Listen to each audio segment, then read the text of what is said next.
Let's turn to the chief executive of Barclays Kenya, who says the country is focused on a peaceful outcome to the vote more than anything. Jeremy Awari joined me earlier and told me he's confident about Kenya's business climate, whoever wins in the next 24 hours. Clearly, there's a lot of competition from neighboring countries, but what we focus in on is what is our own competitive advantage.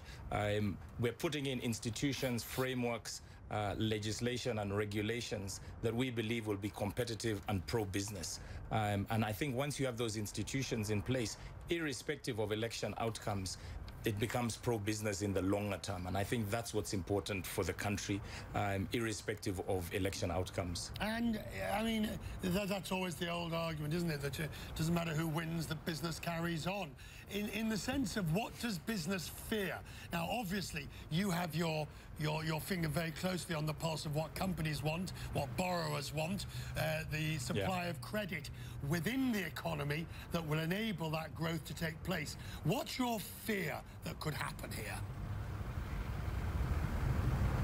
I think really, as business, you fear disruption to running your business. So if anything really comes in the way of stopping you running your business or making it more complicated to run your business, to access markets and to grow, that obviously has a negative effect on the private sector. We're a free market economy without many controls. So if anything interferes with those free market conditions, that will have an adverse impact on the economy. But we don't believe that that situation exists in the Kenyan context now. People understand the importance of having an open, liberal economy that allows for growth and encourages businesses to be able to perform. And we end on a very positive note, I think, tonight, you and myself. Whatever the result, clearly the way the election has been, or at least at first glance, the way the election has taken place has been a model, free and fair. People have waited for hours to vote in the rain.